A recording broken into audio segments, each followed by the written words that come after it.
বিশ্ব নবীকে আল্লাহ রাব্বুল আলামিন ভবিষ্যতের জ্ঞান কিভাবে দিলেন? আল্লাহর নবী সাল্লাল্লাহু আলাইহি ওয়াসাল্লাম আল্লাহ যখন ওহী অবতীর্ণ করে জানায়া দিলেন, নবী গো, আমার দিনকে বাস্তবায়ন করার জন্য আপনার আর মক্কায় থাকা যাবে না, আপনি মক্কা থেকে বের হন, এখান থেকে বের হয়ে আপনি হিজরত করেন। আবু বকরকে সঙ্গে নিলেন। বিশ্বনবী সাল্লাল্লাহু আলাইহি ওয়াসাল্লাম মদিনার দিকে রওনা হলেন। সুবহানাল্লাহ। কোন দিকে রওনা হলেন? মদিনার দিকে রওনা হলেন। সিদ্ধান্ত হলো, আপনি যে মদিনার দিকে রওনা হবেন, আপনার ঘরের মধ্যে কাকে শোয়ায় রেখে যাবেন।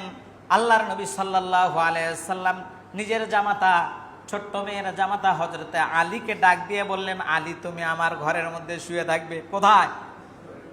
কেননা সব কাফের গোষ্ঠী আল্লাহ রাসূলকে ঘিরে রাখছে, যে আজকে রাতেই তারা শেষ করে দেবে। কি করে দেবে?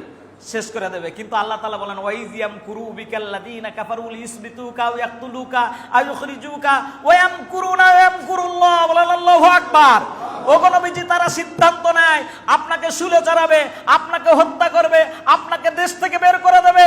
কিন্তু ওয়া ইয়ামকুরুনা ওয়া ইয়ামকুরুল্লাহ, তাদের যে চিন্তা চেতনা, চিন্তা ভাবনা, কূট কৌশল, তার চেয়ে আল্লাহর কৌশল, আল্লাহর পরিকল্পনা অনেক বড়। বলেন আল্লাহু আকবার। তারা যে পরিকল্পনা করে সেই পরিকল্পনা ধুলিঞ্চিত হয়ে যায়, ধূলিসাৎ হয়ে যায়, কিন্তু আল্লাহ যে পরিকল্পনা করেন সেটা দুনিয়ার জমিনে প্রতিষ্ঠিত হয়। বলেন সুবহানাল্লাহ। ইন্নাহুম ইয়াকিদুনা কাইদা ওয়া আকিদু কাইদা ফামাহিলিল কাফিরিনা আমহিলহুম রুয়াইদা। বলেন আল্লাহু আকবার। এই কথা কার? আল্লাহর এই কথা।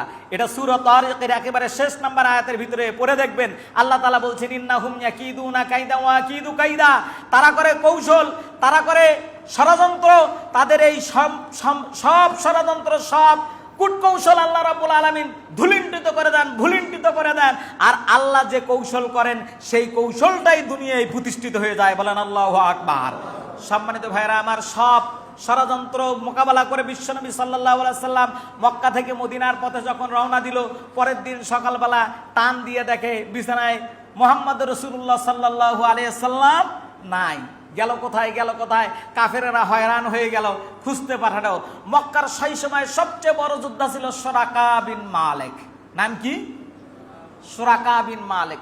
এই সুরাকা বিন মালিক কাফেরেরা ঘোষণা করলো, মুহাম্মদ, বলতে হবে কি ভাই?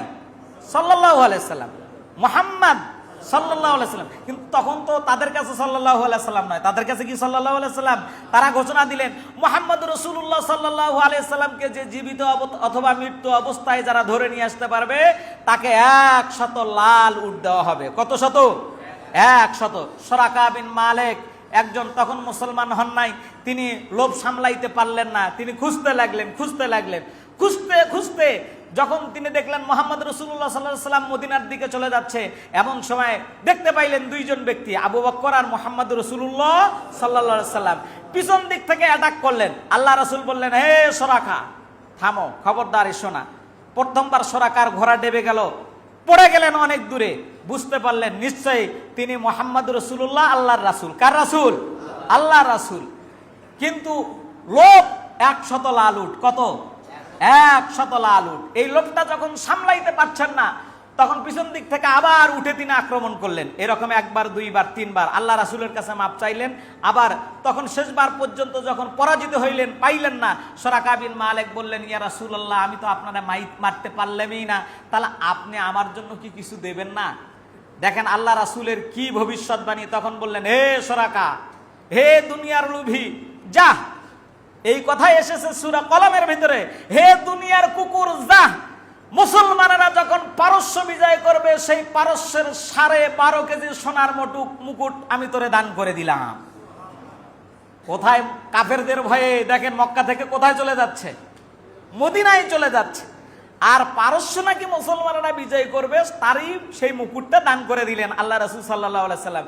ঠিকই হযরত ওমর রাদিয়াল্লাহু তাআলা আনহুর খেলাফত কালে, কার সময়? হযরত ওমরের সময় যখন পারস্য বিজয় হলো, হযরত ওমর দূত পাঠায়া দিলেন, আলীকে বললেন, আলী, আল্লাহ রাসূলের এই কথা অনুযায়ী সুরাকার মাথায় এই 12.5 কেজি সোনার মুকুটটা তুমি পরায়া দাও। সুবহানাল্লাহ। কি ভবিষ্যৎবাণী করেছিলেন মুহাম্মদ রাসূলুল্লাহ সাল্লাল্লাহু আলাইহি ওয়াসাল্লাম? এই ভবিষ্যৎবাণী অনুযায়ী সেই দিন সরাকার মাথায় যখন 12.5 কেজি সোনার মুকুটটা পড়ানো হচ্ছিল, সরাকার চোখ দিয়ে টপ টপ করে আর পানি পড়তেছিল, আর বলতেছিলেন আশহাদু আল্লা ইলাহা ইল্লাল্লাহু ওয়াহদাহু লা শারীকা লাহু ওয়া আশহাদু আন্না মুহাম্মাদান আবদুহু ওয়া রাসূলুহু। বলেন সুবহানাল্লাহ। সম্মানিত ভাইরা আমার, সেই দিন সরাকা মুসলমান হলেন, ইসলাম গ্রহণ করলেন, আর চোখ দিয়ে পানি ফেলে বললেন, আমি যদি ওই দিন বুঝতাম তাহলে মুহাম্মদ রাসূলুল্লাহ সাল্লাল্লাহু আলাইহি ওয়াসাল্লামের কাছে হাতে হাত রেখে ইসলাম গ্রহণ করতাম। বলেন সুবহানাল্লাহ।